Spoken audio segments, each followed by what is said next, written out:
Hey everybody, what's the good word? Anyway, here I am with another Beatles update. It's coming along pretty quick from the last one. As a result, I don't have many albums to show here, but I don't know, I wanted to make a video. It's the Labor Day weekend. Hope you all have a good one. Although the Hurricane Hermine is, however you pronounce that, Hermine? Whatever, seems to be threatening around here right now. But anyway, it's a good time to make videos. Oh, well, before I start, I just want to give another shout out to somebody I shouted out to in the last update. His screen name is Fit to Be Tie-Dyed, as in the tie-dyed shirt. So look him up because he just did a video which I thought was really worth watching for a lot of die-hard Beatle fans. It's a video where he actually defends George Harrison's Apple Jam disc that's featured on the All Things Must Pass set. A lot of people kind of like put that down or don't even bother to listen to it, and he had a lot of good things to say about it, and it's interesting. So check out his channel.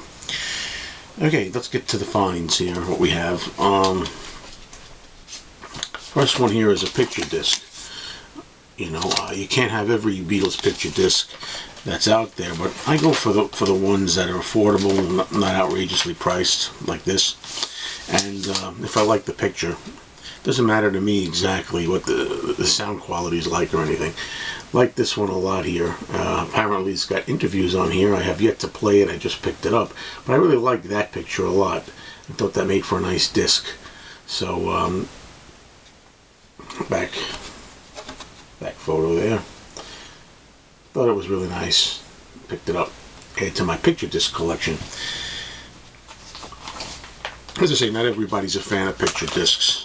I'm not the biggest fanatic about them. I pick and choose them. Okay, we are going to show a Magical Mystery Tour here that is not a gatefold. This is a Colombian pressing. It's got all the titles there in English.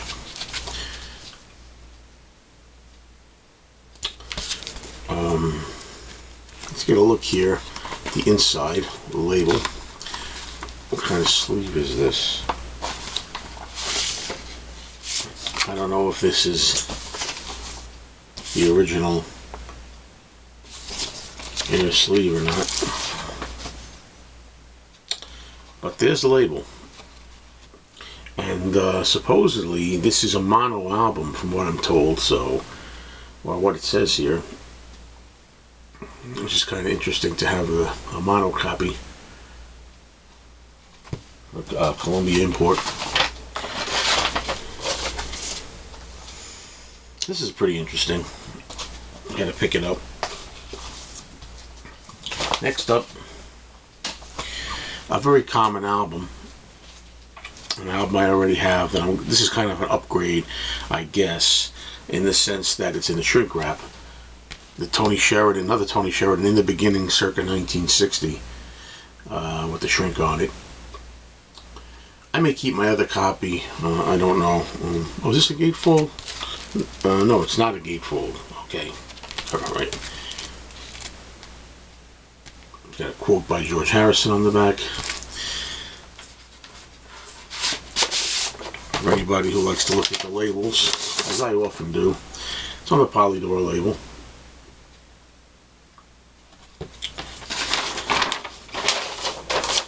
Okay, now we're going into the George Harrison album. It's a Japanese import, 33 1/3. It's got the obi strip there.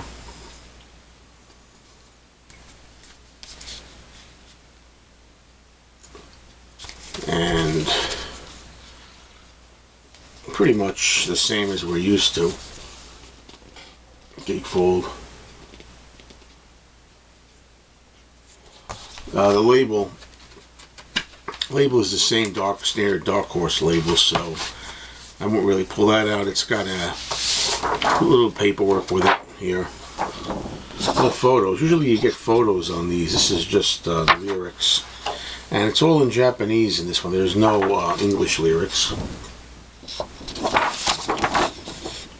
For anybody who can decipher this on the camera, because Well, no, when I'm making the videos, I don't know about you guys out there who make videos, let me know, but when I'm making videos and I'm looking back in the mirror, it looks like it's not showing up very well, but then when I play the actual video back, I find out that you can actually see a lot better than I thought it was coming out. So it may not look right when you're filming it, but in the end, it looks good when you're watching it.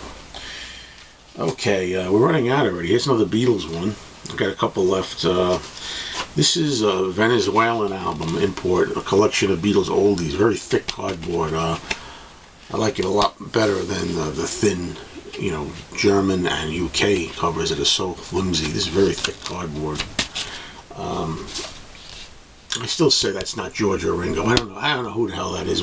We got into a thing the last time I showed this album. It almost looks to me, I mean, this is obviously from Japan. This is like when they were in Japan, I think. But you got John, you got Paul, you got Ringo, and you got this guy over here that doesn't look like either one of George or Ringo. It's got to be George, right? Can't be a duplicate of Ringo. He looks closer to Ringo with that nose.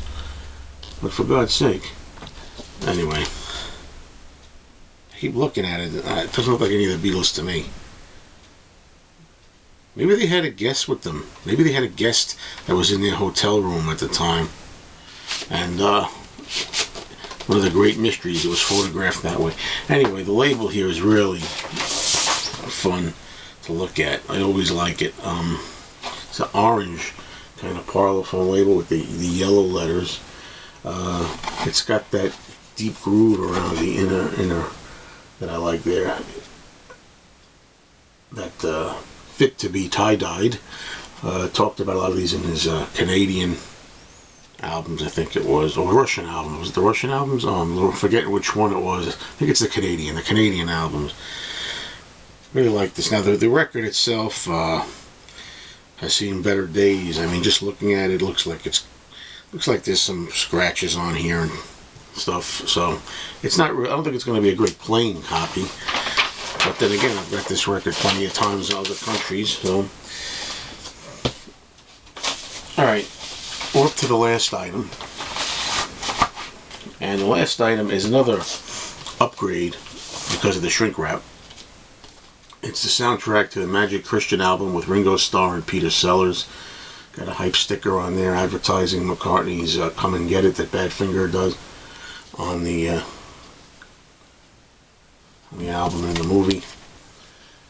And just very glad to have any time I can get albums in the shrink wrap upgraded. Just love doing that. One step closer to when it was first released on the shelves. Alright everybody, thanks for watching. Have a great weekend. What's left of it.